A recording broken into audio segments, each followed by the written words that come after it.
Welcome, foolish mortals, to the Spooky Podcast. I am your host, your ghost host. Kindly step all the way in, please, and make room for everyone. There's no turning back now.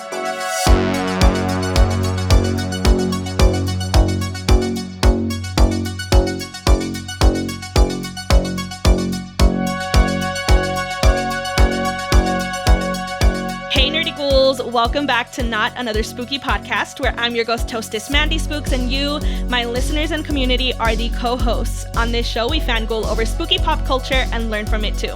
Whether you love Halloween, horror, true crime, ghosts, or basically anything spooky, then you have found your spooky oasis, because here we fangirl over all of it. I could not have thought of a better subject to kick off this return of Not Another Spooky Podcast than with the Haunted Mansion. Before we go any further, I did want to let you girls know that I am definitely a little bit nervous to be doing my first podcast on camera, but I'm also very excited about it. So if you do see my eyes moving to the side, it's only because I'm checking my notes and making sure that I touch on all of the points, because everything we have planned for today's show is very important, in my spooky opinion.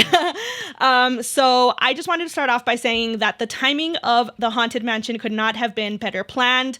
I think releasing it right around the 100 days to Halloween mark was such a great strategic mood. You know, the spooky community specifically is just vibing and so excited that our favorite time of year is coming. And we also got to see all of the horror trailers for the movies that are coming this spooky season. So I just thought, what a great way to kick off 100 days to Halloween with one of our favorite spooky, iconic pop culture themes, which is the Haunted Mansion, and just getting ready for everything that is in store for the season. So for sure, that's where I'm vibing right now, you know? But before we grave dig into the grim grinning ghosts, I wanted to get into some news and updates. Haunted housekeeping. All right, so if you are new to the show, the Haunted Housekeeping segment is just a quick and short little sweet segment where I share any news and updates that are not necessarily related to the subject that we're talking about today, but just things that I think you will find interesting or helpful if you are highly engaged in the Nerdy Ghoul Society. That's right, we are now called the Society. I have named it. We are no longer the community because we're way cooler than that. So welcome to the Nerdy Ghoul Society. All right, so first things first, if you're listening on a podcast platform, you can now catch these episodes on YouTube. That's right, you can see my cute and spooky face live and in action. As you guys can tell, I'm already stumbling on my words. This is going to get better. This is just a new way for Mandy Spooks to challenge herself and keep growing, because that is what we are about on this channel. As a creator, we keep growing. All right, so if you are tuning in on YouTube right now, I want you to show your nerdy ghoul spirit and leave a coffin emoji in the comments down below, because this is not another spooky podcast and our logo is a coffin. So leave me some spooky love in the comments with a coffin emoji. Did you leave it? I'm waiting. All right, so for the time being, there will be no set schedule for the podcast, and episode formats may vary, but at the heart of the show, we will always fangirl over spooky pop culture. I also wanted to give a major shout out and thank you from the bottom of my heart to Monica Galman and Ghoul with the Curl. They were the first ghouls to subscribe to my new channel memberships. If you haven't heard, I now have memberships available at the link in the description or show notes below, where you can support the channel for as low as $2.99 and get perks like access to our watch parties, spooky movie watch parties, I might add. And I will also give you an opportunity to check out all of the other perks you want with the tiers. There's anything you want, from like adding live streams to your subscription to joining for Nerdy Ghoul Mail. So just a lot of fun stuff that I'm really excited about to hopefully continue to connect the Nerdy Ghoul Society in a way that just builds relationships, honestly, because that's what we are here for. Spooky, loving, supportive relationships. All right, and the last update I have is that I will be joining my first YouTube live party in probably more than 2 years, or about 2 years, and it will be with none other than Lauren from Happy Haunts Library over on her channel. We'll be going live this Sunday, August 6th at 11 a.m. Pacific Standard Time. If you have not seen the movie, do not worry. This party is really just going to be a Haunted Mansion celebration in light of the release. We're going to be doing some trivia. I will be sharing a ghost story from an actual cast member that worked the Haunted Mansion ride, so you're not going to want to miss that. And I'll see what other spooky stuff we have in store for the party, but I hope that you will join us. If you are not able to, I will be sure to leave the link in the description currently for the live link, but then also I'll change it once it's like available and ready on her channel in case you're not able to catch it live. So stay tuned for that.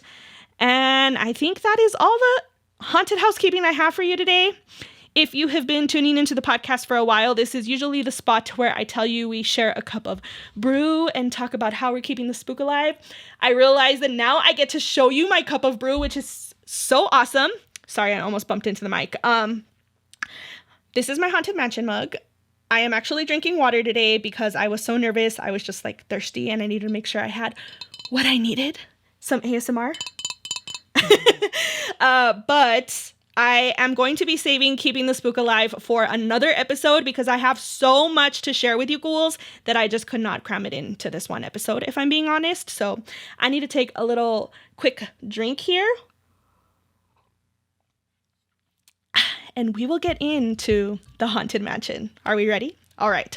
So the Haunted Mansion was released on July 28th, 2023. Fun little fact, it's exactly 20 years after the original Haunted Mansion starring Eddie Murphy came out.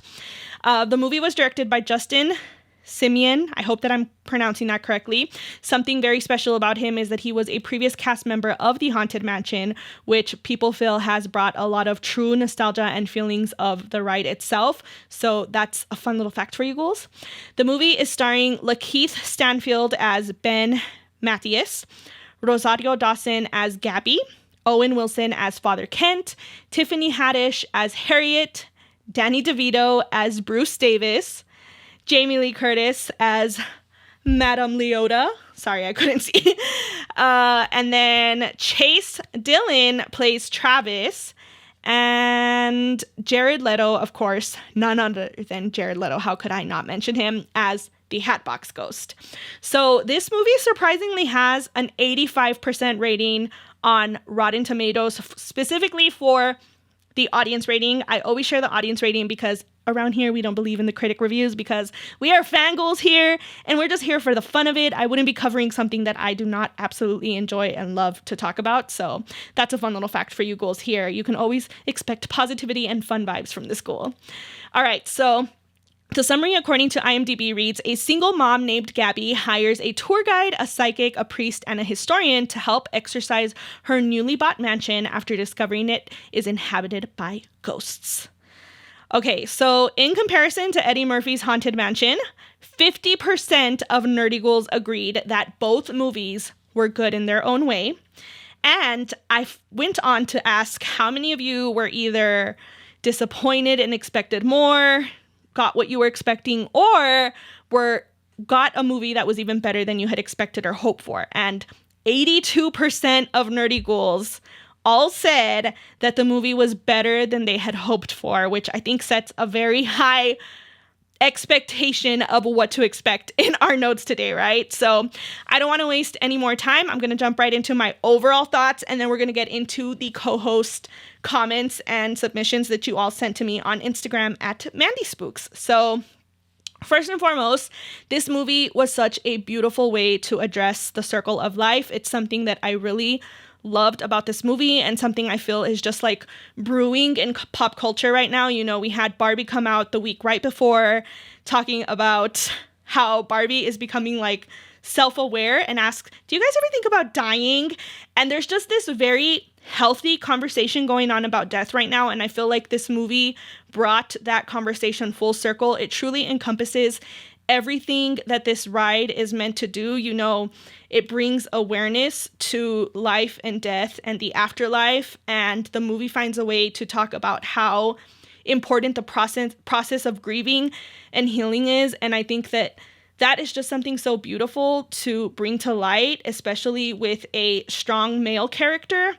And that is just like my main takeaway. Like, I think that it brought some heavy elements to the movie, but also some very healthy heavy elements that need to be talked about. So I am pretty sure that Happy Haunts Library is going to have so much to talk about this specifically. So be sure to tune into our live, because I can already imagine what beautiful words she's going to share about that aspect specifically. And then another thing I really loved was the cinematography of this was really on point. It had great lighting and color correction. I did watch the Eddie Murphy version a couple of days ago, and I really loved that movie. I loved like the fun aspect it brought to the ride. Like, it truly encompassed like that fun ride. It had all the elements, but I think where it really fell short was the lighting, because everything was just too bright. And I think that that's definitely just it just goes to show how much production has changed over the years, because at that time, I don't know that like this dark aesthetic would have worked. But now we have shows like Tim Burton's Wednesday, we have The Chilling Adventures of Sabrina, we have Stranger Things. So I think like this new phase of cinematography is just so much better in my opinion, because it really focuses on like the spooky atmosphere. And I think that this movie really captured that so well, and it was one of my favorite things about it. I really thought that the pacing was very great. I will touch a little bit more on this through someone else's comment, but I personally actually had to see the movie twice. I have been very transparent about what a crazy month July was for me. I had just gotten back from a work trip. I was absolutely exhausted, but I would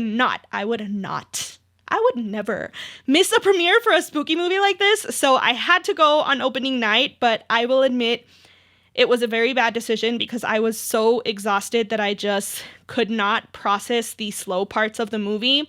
So initially I thought that it was kind of slow, but when I did go back to see it the second time, I absolutely loved the pacing. I think it did a really great job of like setting up what you needed to know. Also, just like that same feeling of being on the ride where you're like in line and you're waiting, like you're getting these like hints of what to expect when you go inside, but you're not quite inside. And then it's like when you get inside the stretching room, that's when the ride truly begins. And I feel like that is exactly how the movie felt for me personally. I would say it felt like that slow, like what's gonna happen right up until we get the first encounter of the ghost with Ben. So I thought that was really well done. Initially, I didn't enjoy it. I'm not typically someone who loves a slow burn, as everybody knows, but I thought that it worked very well for what they were doing with this movie. And then another thing I wanted to talk about was the soundtrack. I am literally like counting the days and just checking every day on Instagram to see when are they going to announce the vinyl soundtrack for this movie. I thought they did such a beautiful job of like adding the jazz music to the song at the very end and just adapting the traditional or like original soundtrack to the ride for this film. I do wish we had gotten like something super new and fresh, if I'm being honest. I felt like they reused a lot of the same songs to my knowledge, because I can't remember clearly. I don't own it yet to go back and check, but that's just my take. I think the songs they did redo and add like the jazz spin to it were done very well, but I would have loved a little bit of something new and fresh to look forward to, if that makes sense. Another thing I wanted to talk about was that the story of the ride was done so well with this. I have heard through stories and through research over my time as a content creator that there is no like one true version of the story in the ride, because there's just like different versions of it, because there were different creators that worked on it, or Imagineers that worked on it. So I thought that they did such a great job of creating this new story and encompassing like all the elements of the ride. I thought that Eddie Murphy's version was like such a great fun one, but they really missed out on the opportunity to talk about the 999 haunts.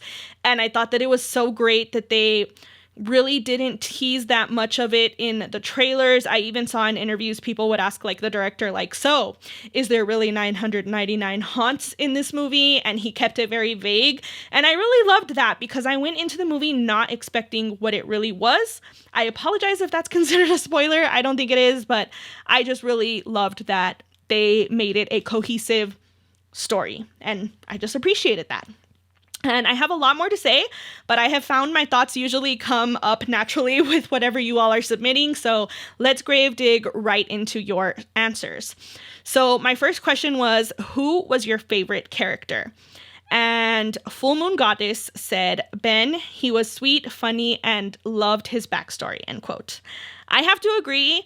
Based on the trailer, I wasn't sure how I was going to feel about most of the cast, which is why I really wanted to talk about this question in particular, because I feel like I could fangirl over each and every one of the characters, if I'm being honest.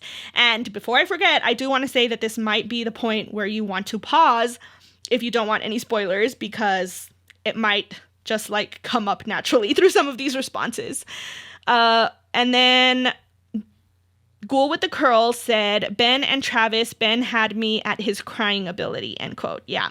Ben was definitely a fan favorite. I also really appreciated him. I was rooting for him. I just think that he did such a great job of like balancing his skepticism with his hope, with his love, his grief. Like just every part of him was very well balanced to where he never became too much. Like even when he was being skeptic, I'm going to do a little callback to the Ghoul Mates.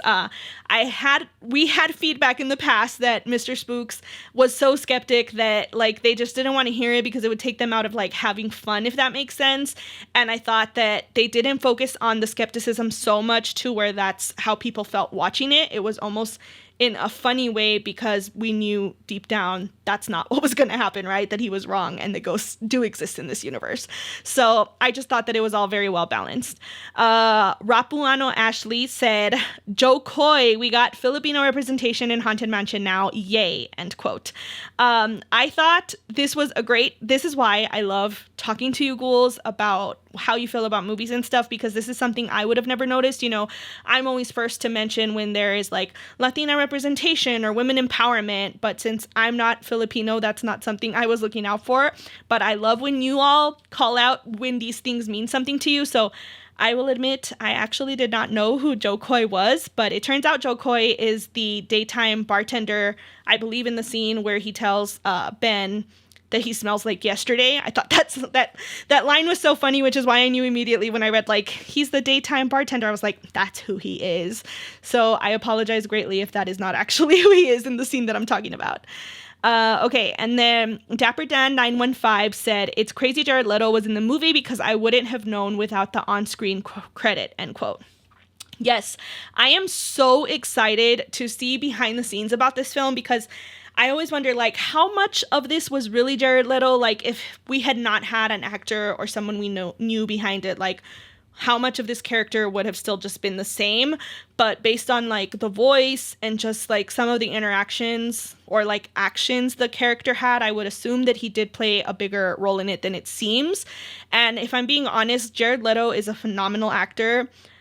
So I only wish that we could have seen him like actually like just in costume and acting, because I'm sure even that would have been amazing. So I'm really excited to see the behind the scenes on that.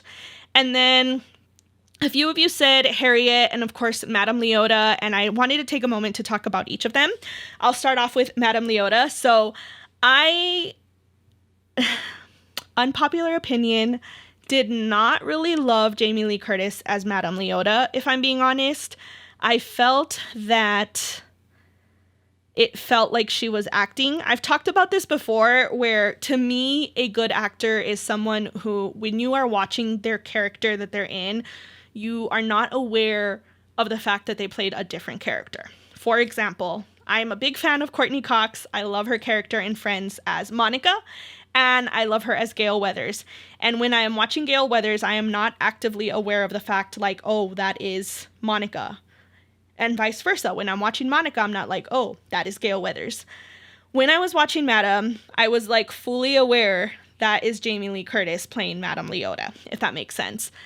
I don't know if just like right off the bat when the movie opened, I had already like put up my guard because I wasn't a fan of her opening the welcome foolish mortals line, just because it's not what you're used to hearing on the ride.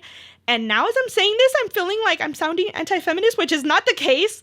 I just didn't feel like her voice was spooky enough, if that makes sense. Like it didn't have enough like bass in it. I don't know.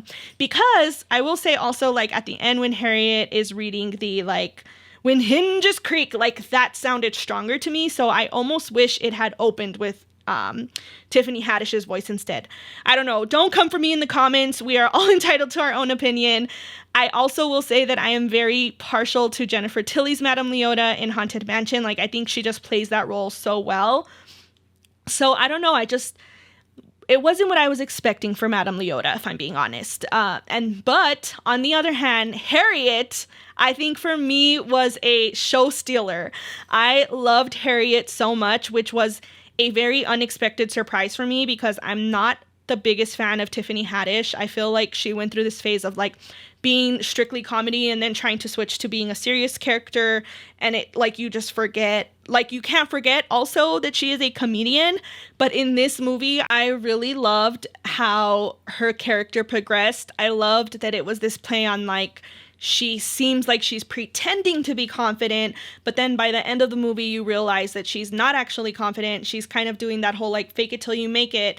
And then once all it takes is like her mentor or someone like Madame Leota to tell her like, I believe in you. And then she does something magical. And by the end, she's just this like confident ball of joy that just like really owns what she's saying and believes it. And I just loved that character progression so much. Like, I cannot stop fangirling over Harriet's character. Like, I really, really loved it. And I thought that she brought like just the right amount of comedic relief to the scenes.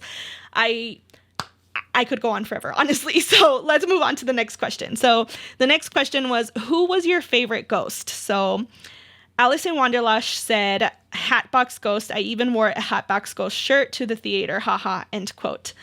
Okay, I want to know where you got this shirt. So if I'm being honest, the reason I'm not wearing Haunted Mansion right now is because I have such a hard time finding Haunted Mansion merch that I truly, really, really love, if I'm being honest. So I did not have anything other than like my Hauntathon shirt that Hello Sparkles created. So I would love to see those links. Link me up in the comments if you have any cute Haunted Mansion merch. Okay, and then Full Moon Goddess said, definitely Constance Hatchaway. She is spooky and made me jump at least twice. So, end quote. Sorry. I really love this answer. I agree. I love how spooky they made Constance, and I really thought that she was a little too spooky for kids, if that makes sense. Like, I think my niece would probably get scared at what happened in the scenes with her. Like, they are like very similar, very close to like Hill House appearances. So I thought that that was really fun. Okay, and then Ghost Sitter said The Mummy, and I just wanted to mention that one because I also loved The Mummy. I thought that the character was so cute. I was even like, do I want to be the mummy for Halloween? So I thought that was a good one. And then Happy Haunts AZ said The Captain and the Tightrope Ghost, The Helpers, end quote. So that is really cute. I'm afraid to admit this, but I don't think that I caught the Tightrope Ghost. Like, I'm not recalling what scene that was in, but I definitely remember the captain. And then Rapuano Ashley said, truthfully, I loved Gacy. I was surprised at his warmth, and I loved this take on him, end quote. Okay, another unpopular opinion. I'm looking at this to see if I read it correctly. I felt like the character was a little weak. I know he was helpful towards the end, but also not what I expected. Seemed kind of scared, which I get with the storyline, but I don't know how I feel about that ghost yet, if I'm being truthful. And then the next question I asked was, what did you dislike about the movie? So lots of hot takes here, guys, but honestly nothing super like controversial or surprising, more so just like really validated some of the thoughts I was feeling. So Alice in Wanderlush said, I was kind of sad they made Hattie a bad guy, but I still enjoyed the story. Love Hattie, end quote. Okay, this is understandable if you are a Hatbox Ghost fan. That is who she's referring to, in case you didn't catch on. Mr. Spooks is actually a huge Hatbox Ghost fan as well. Sorry, I keep looking down. I put on these nails for effect. Sorry, I moved the mic. Sorry. I put these nails on for effect with the Madame Leota ball back there that I used at the beginning of the show. But they are just press-ons. They are Impress brand. Sponsor me. So this pinky keeps falling off, and I apologize that I keep looking down. All right. moving on from the awkwardness in 3, 2, 1. All right. Next comment comes from Dapper Dan 915. He said, Dan Levy and Winona should have had larger roles. I think they weren't used correctly. So this is a hot take. I have heard this as well as a lot of complaints about how quickly they were listed in the credits, which, to be fair, I feel like the cast isn't very large to begin with.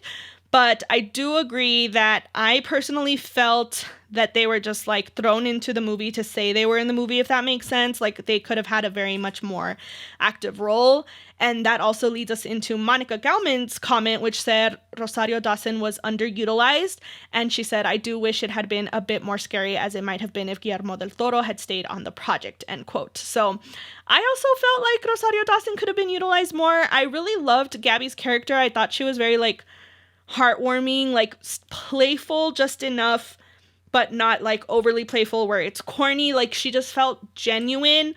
And that is what I mean, ghouls, coming full circle to the Madame Leota thing. Like Gabby was Gabby. She was not Rosario Dawson. She was not anyone I've ever seen in another role. She encompassed the character Gabby, which I really loved. So, end rant. I'll get off my pedestal now. And then Ghost Sitter said some of the acting was really bad, end quote.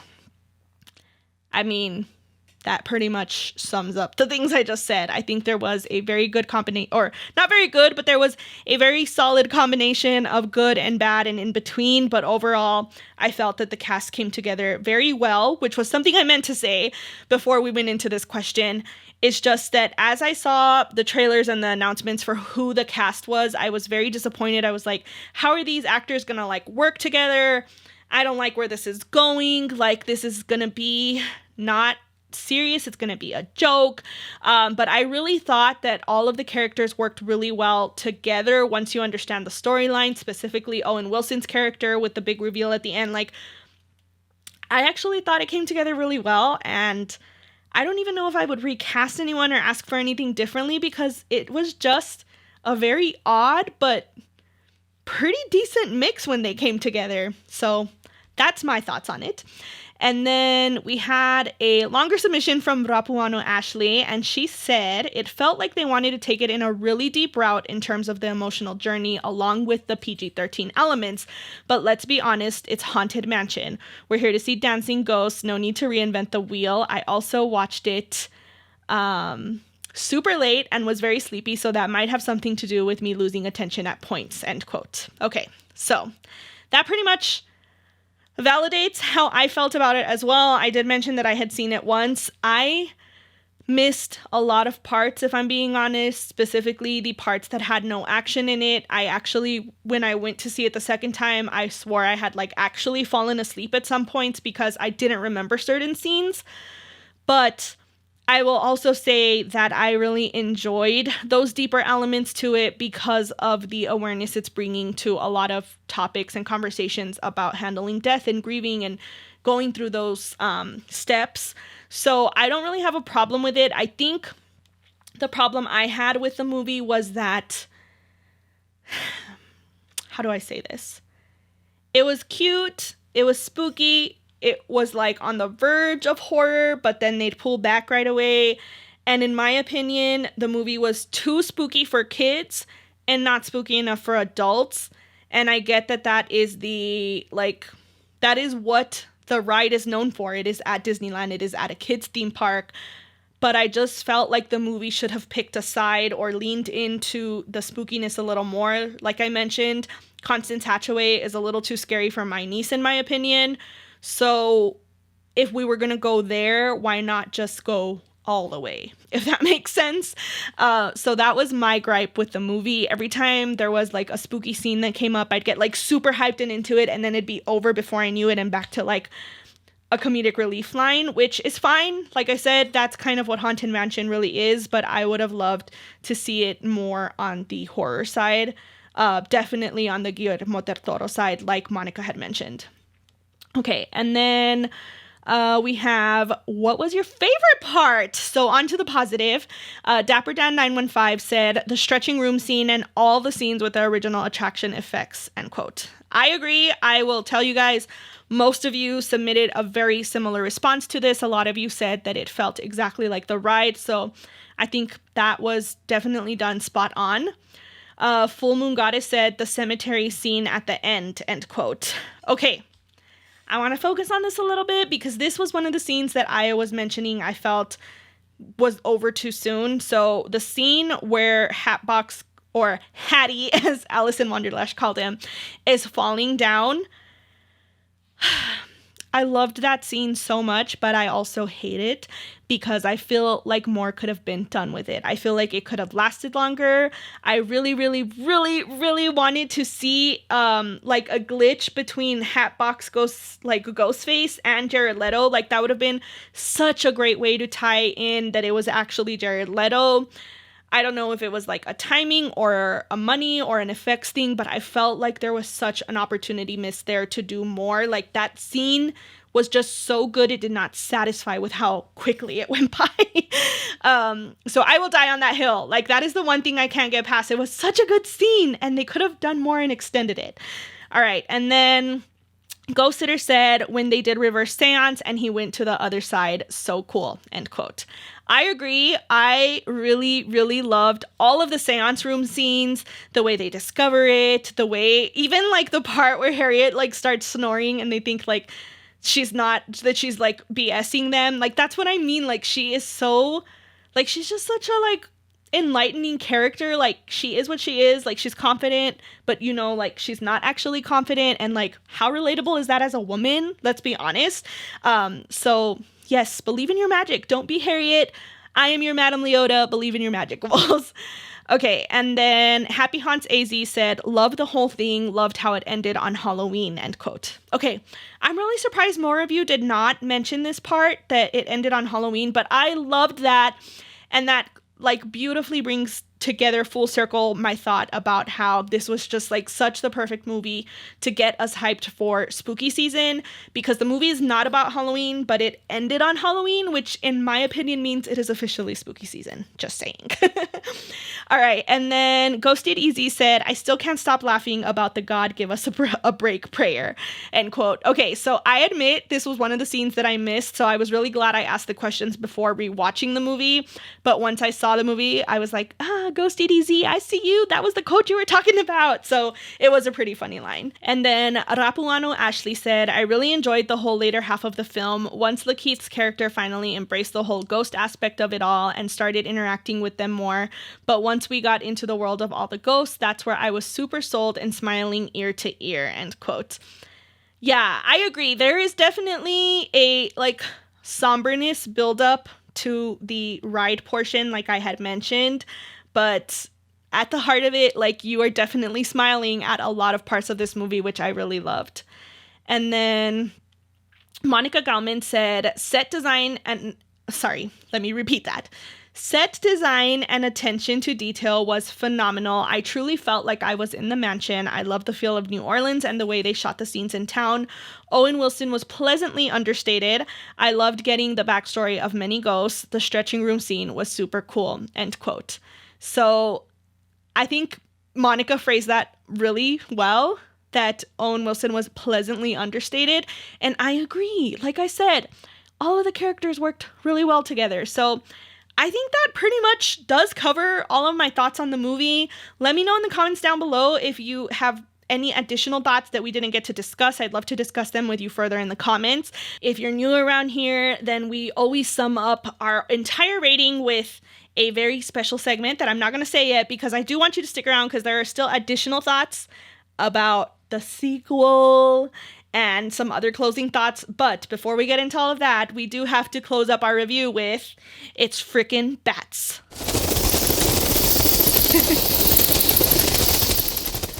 All right, so on a scale of 1 to 5 freaking bats, how many bats do you think that Nerdy Ghouls gave the Haunted Mansion? Did you put in your guesses? Are you guessing? Did you guess 3? Did you guess 4? Or did you guess 4.9 freaking bats? Ghouls? This is like I think probably the highest score any movie has gotten outside of like a straight up 5, which is so crazy. Like I was really anticipating a 4, a 4.5, maybe even a 3, but that was a high rating. Like nobody rated it low, honestly. So that was really surprising to me. If I were going to give it my rating, I think I would give it a 4. Like I said, I think that they needed to ride the line between like spookier or not as spooky. It was very enjoyable. I still love the movie, but for me, I still wish they would have pushed the envelope a little bit more towards spooky and given Guillermo del Toro a chance to see what he could do with something spooky like this. I mean, obviously we know he can do spooky things, right? But I just really wish we would have seen what the Haunted Mansion by Guillermo del Toro would have looked like. But those are overall my thoughts. Like I said, it was really fun. It was enjoyable. I really loved that it brought awareness to death and life and celebration of life. But yeah, those are my thoughts. All right, so moving on though, I did want to talk about the possibility of a sequel because something that came up a lot was, I'm just realizing I don't even think it came through in my notes, which is odd, but I remember Happy Haunts AZ and Monica Galman had mentioned that they were really upset that the Grim Grinning Ghosts singing bust did not come out. And I noticed this too. And another thing that Mr. Spooks and I noticed was that they never showed the actual like Haunted Mansion uniforms, the traditional ones. So I have a haunt take on my theory. I believe, and I strongly believe this, if anyone has any additional like fan theories or sources or information, please drop them in the comments below. I really think that a sequel is in the works, and I think that they already know what they're going to do with it, and they kind of saved some of those little like Easter eggs for the sequel. So my prediction, if I could tell the future, like Madame Leota, is I think that the next movie is going to be a wedding, a Haunted Mansion wedding. And I think that they are going to do the bed and breakfast. And that's kind of like where we're going to see the uniforms come up. And I also think that this whole like bed and breakfast vibe is going to have those like singing busts in it. Because like that's where it would make sense most. So I don't know. Let me know in the comments down below what you think of my theory. I really hope that I'm right. Let me know if you would even like that. I would love it. I think it would play a lot more on the lighter side and not so spooky side. So I don't know how that would do, but I would love it because like I said, I just feel like pick a route. The second one would definitely be more on the cute, fun, lighthearted side. So I don't know. I think that is all I have for you ghouls about the Haunted Mansion today. I am so happy and excited, and I can't believe I survived my first video podcast. Please let me know in the comments down below which you are preferring. Are you going to keep listening to the podcast on your streaming platform, or are you going to tune in to see my cute spooky face on YouTube? Please like, comment, and subscribe if that's what you're doing. But really, I'm so excited to be back. Fangirling over spooky pop culture is what I do. It is who I am. It's what gets me excited. It's just what like fuels my spooky soul, if you can't already tell. So I'm really excited to be back. I'm excited to bring back all of the segments as their own topics. Look out for a Keeping the Spook Alive video specifically, where I talk about how I'm keeping the spook alive, what I'm watching, what you all are doing. Keep an eye on my Instagram stories at Mandy Spooks so that you can participate in all of the co-host questions. And I cannot wait to see where this new journey goes. That is all I have for you ghouls today. As always, feel free to join our Discord server where you can continue the conversation with nerdy ghouls around the world. And until next time, sending you ghouls and kisses. Bye!